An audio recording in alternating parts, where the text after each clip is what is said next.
Is the Amazon at a tipping point? In Brazil, under President Jair Bolsonaro, deforestation has intensified significantly, specifically in indigenous areas, increasing by more than 138% during his first 3 years in office. In recent years, we've also seen a dramatic uptick in mining, agribusiness, and land grabs, while indigenous rights have been undermined. But deforestation and its impact on communities is more than a moral quandary. What happens in the Amazon doesn't occur in a vacuum. It affects all of us, and it is affecting us now. So the question is, are we headed down a path of no return? Joining us to discuss this from Quito, Ecuador, is Alicia Guzman. She is Deputy Director of the Amazon Program at Stand.Earth. She's also one of the lead researchers on the report Amazonia Against the Clock. And from Sao Paulo, Brazil, we're joined by Tasso Azevedo, Technical Coordinator for Observatorio do Clima and former Director General of the Brazilian Forest Service. Thank you both for joining me on UpFront. Alicia, I'm going to start with you. According to the data presented in the Amazonia report, from 1985 until 2020, 26% of the Amazon has undergone transformation. Most of it categorized as irreversible transformation. While conservation measures have stymied some of the environmental destruction over the years, there's still a continuing pattern of loss that we're witnessing. If this trend goes on, what does it mean for the planetary health in practical terms? There's a lot of articles and studies about the tipping point in the Amazonia, and still many authors think that we are not there yet. However, the different data that has been released lately shows that we are in the midst of a tipping point. So it's not a future scenario, but it's a reality. Alicia, let me pause on that, because that word tipping point comes up a lot. And when we say tipping point, we mean that point after which the rainforest will be completely lost. But the timeline for reaching that point is a question mark for many. For me, it's still kind of gray what we mean by a tipping point and how close we actually are. I hear different numbers. Can you break down what tipping point is, what it means? The tipping point is this point where there's a breakdown. It's where the forest cannot regenerate on its own. So it starts a process of dieback.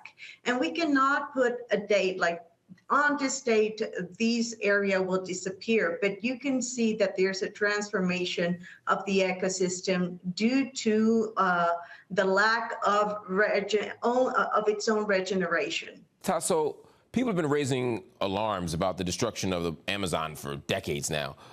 What are the lived impacts now and also moving forward of losing more of the Amazon? Well, there are different scales, right? So if you think about the planet as a whole, if we lose the Amazon, if you take the Amazon of the equation, the temperature, the global temperature could rise by 0.25 degrees. This means that we probably can't achieve the Paris Agreement in terms of climate change. So for example, if you take the Amazon of the equation, we lose 30% of the rainfall in the country. So we can see those impacts starting to happen right now. Tasso, it seems that deforestation is largely the consequence of economic drivers. If we look at Brazil, just as an example, the country's national debt is about 78% of the GDP. Some argue that mining, oil extraction, stuff like that in the Amazon is needed in order to bolster an emerging market. What do you say to politicians who are pushing these solutions as the response, as a way of easing the state's economic woes?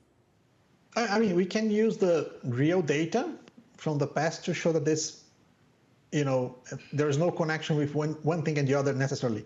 So if you see, like, between 2004 and 2012 in Brazil, the deforestation in the Amazon dropped down 80%.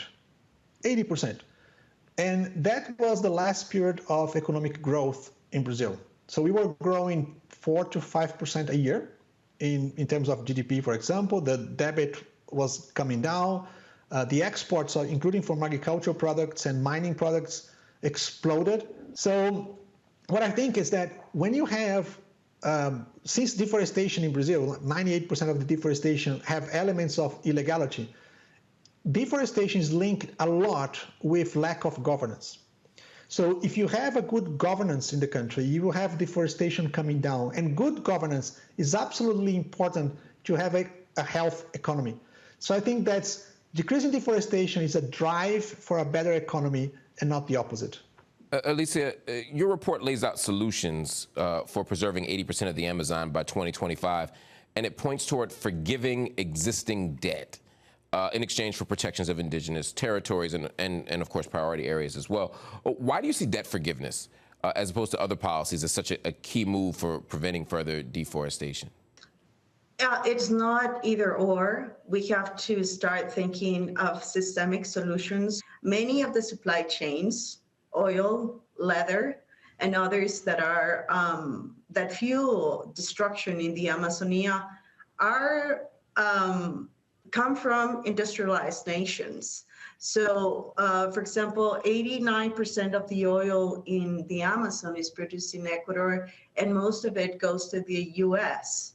And there are European banks involved, U.S. bank involved, there's U.S. banks involvement, and there are many oil companies and intermediators that work in the supply chain. So talking about debt forgiveness, it's a good way to involve multilaterals, bilateral debt, and also the private bonds, just to acquire more consciousness from the linkage between the global north and the global south and how we all are responsible of what's happening in the Amazon. Well, this is an issue of absolute critical concern, and I thank you both for joining me to weigh in on it. Tasso, Alicia, thank you so much for joining me. All right, that is our show. Up Front, we'll be back next week.